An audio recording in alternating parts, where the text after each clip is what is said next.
오늘 하나님이 주신 말씀은 사무엘상 27장 1절에서 28장 2절까지의 말씀입니다. 그 중에서 27장 1절에서 2절까지 봉독해 드리겠습니다.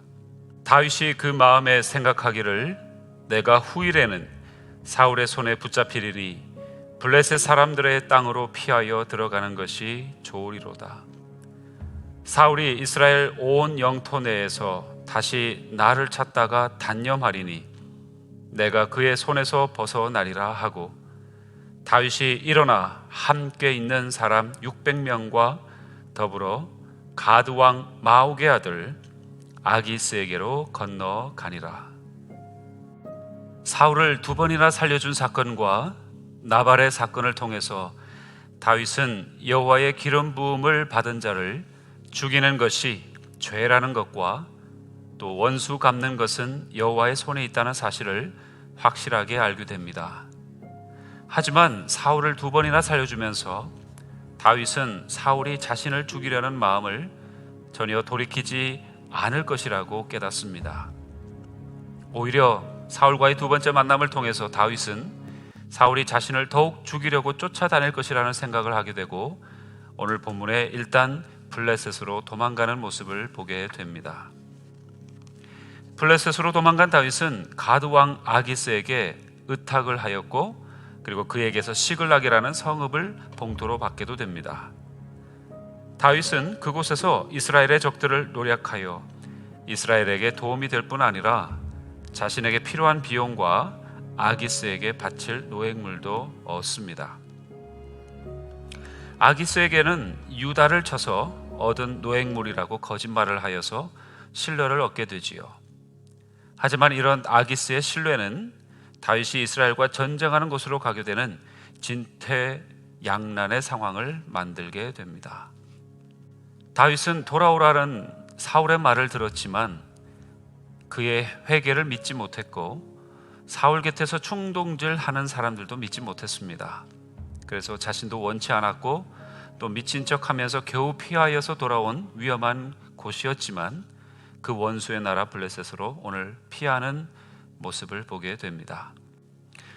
본문은 이것이 다윗의 영적 타락의 결과라고 비난하지도 않고 또는 영리한 꾀를 부린 영웅으로 묘사하지도 않습니다. 그는 그저 할 일을 했을 뿐인 것입니다.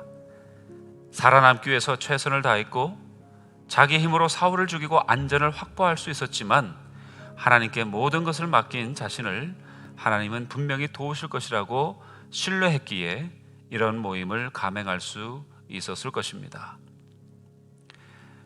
다윗이 블레셋 땅에서 대적이 주는 혜택에 안주하면서 지낸 것은 아니었습니다.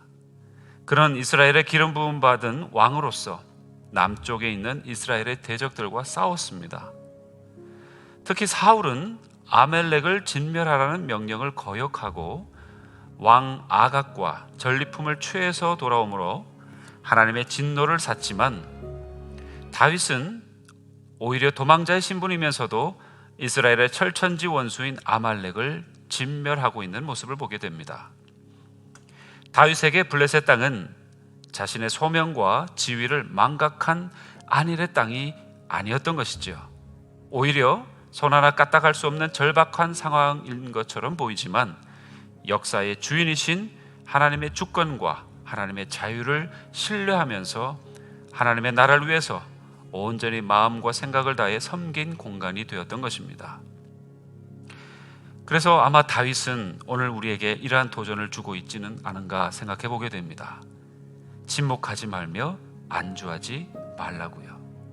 분명히 우리가 생활하고 있는 이 땅은 하나님의 나라와 하나님의 땅은 아닙니다.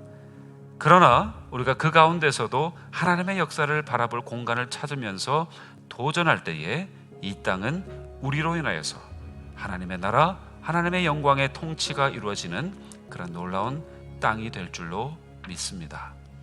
오늘 저와 방송 청취자 여러분 한 분 한 분이 하나님만 믿고 때로는 원수의 나라에 있더라도 이 원수의 나라에서 하나님의 사람으로, 그리고 하나님의 능력을 오히려 더 크게 세밀하게 경험하는 저와 여러분이 되기를 우리 무엇보다도 하나님께서 원하고 계시는 줄로 믿습니다.